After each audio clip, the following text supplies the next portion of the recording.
which you, my God, have created. Very strange, but that's the way we humans are. And they met for morning and evening prayer.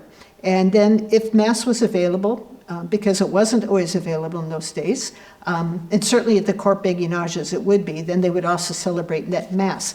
Now, why they were called mumblers is because at least the earliest form of prayer for the Beguines involved pushing their chairs back and gathering in a circle, and they would start singing and dancing in kind of these intricate dance movements, and then there would be a lot of ecstatic prayer, what today we might call speaking in tongues.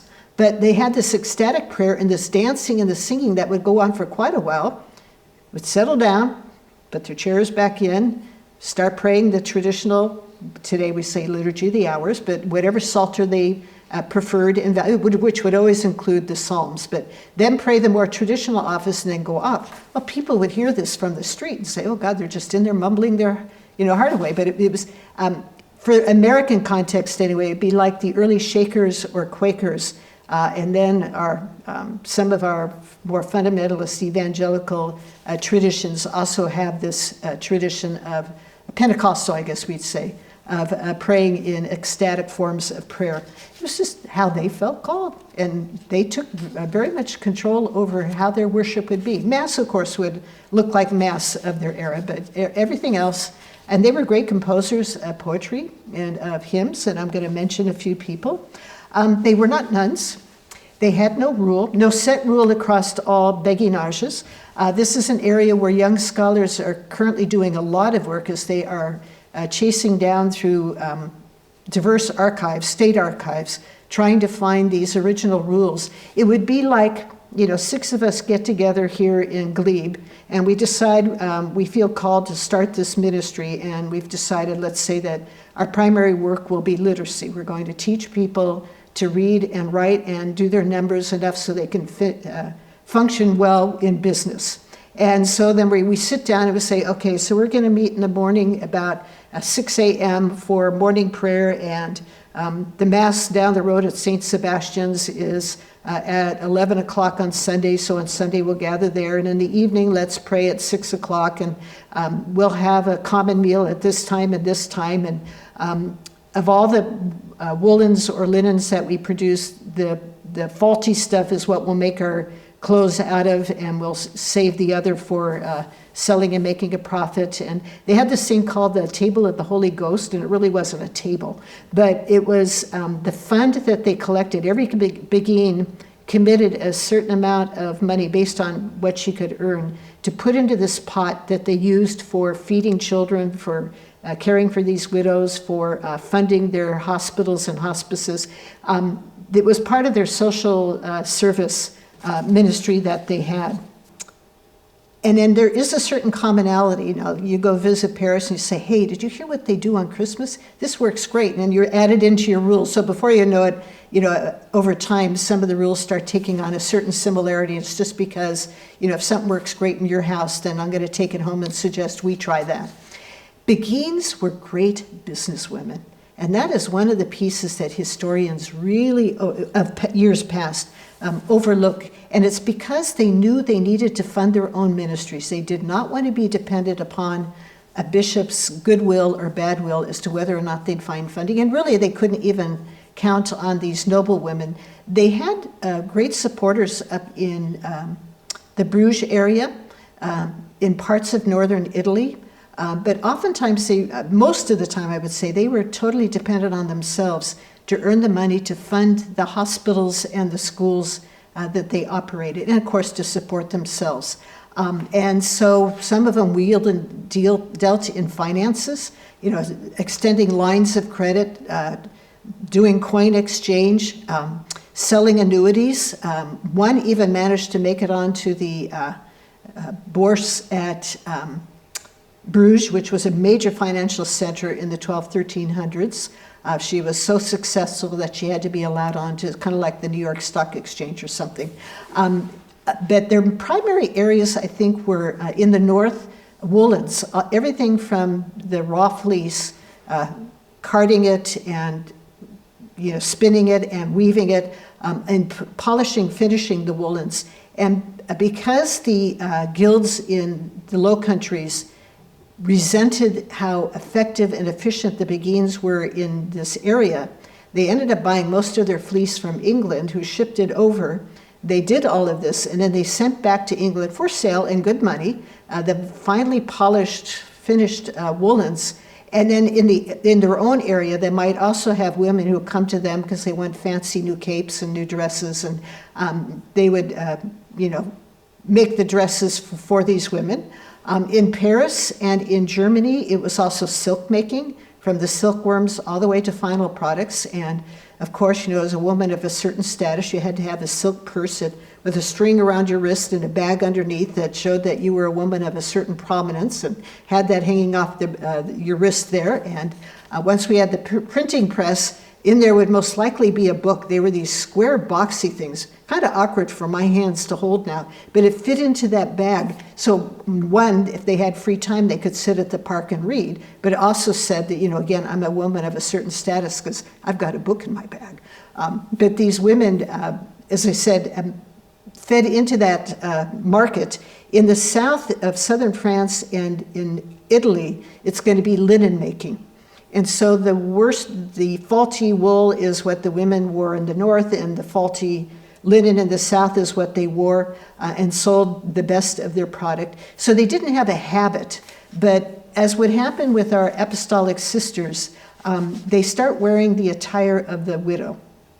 And so what a widow wore from one neighborhood to another might differ, which is why when they left Europe and came down here to Australia or over to America, there were different ways of pinning your veil and your coif depending on what neighborhood you came from.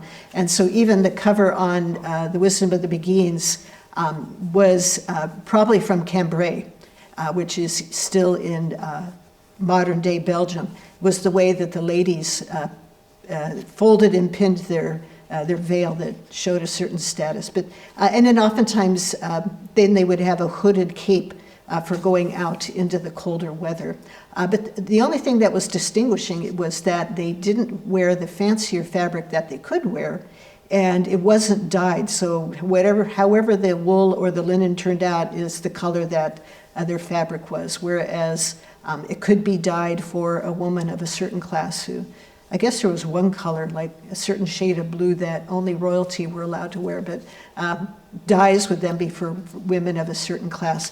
But they undercut the prices of the guild, who were padding prices, and so they tended to be very, very successful in this ministry. But it was also about giving job skills to women coming off the farms.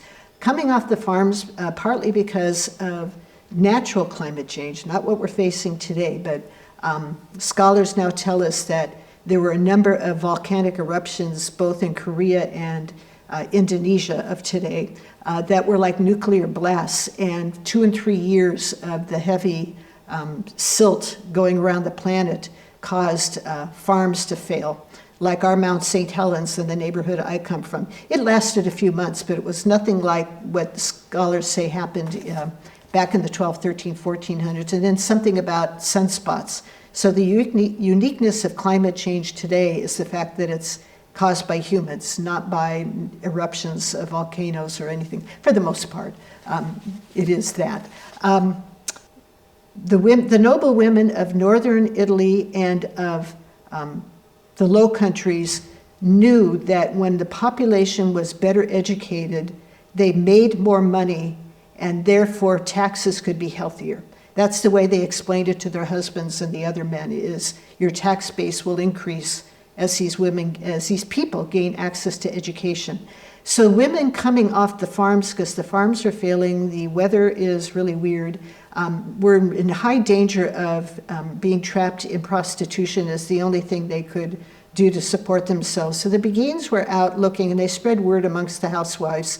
If you see a young girl coming in and it's pretty obvious she has no one and nowhere to go, to send her to us. And these girls would be invited to come in and live with the Beguines, and they'd learn one level of the production of either the linen or the silk or the wool. And so they would learn a skill, and then they'd be taught some basic reading and writing and numbers so that they could support themselves in whatever work they did. They were free to either leave, at a certain point when they were better established and had a skill that they could market, or sometimes they did choose to stay, at least for a while, in the Beguine community.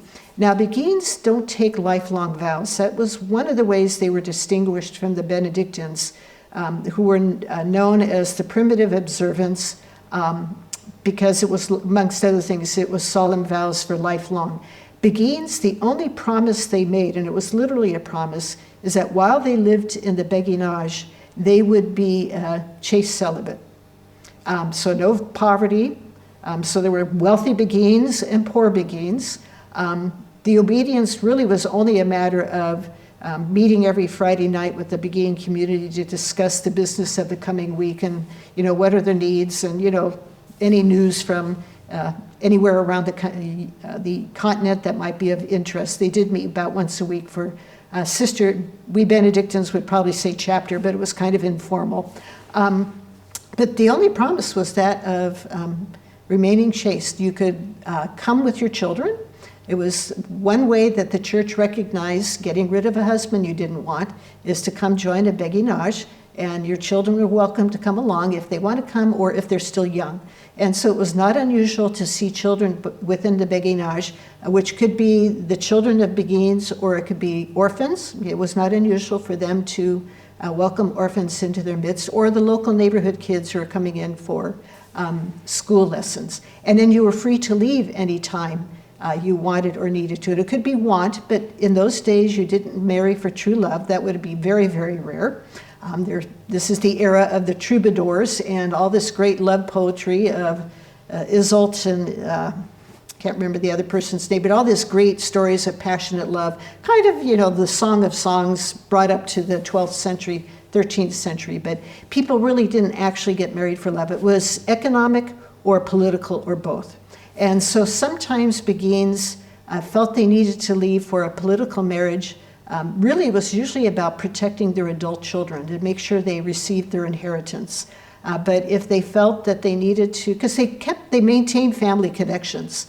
And so if they felt that they needed to marry for the benefit of the family, they were free to do so, and it was not considered at all shameful.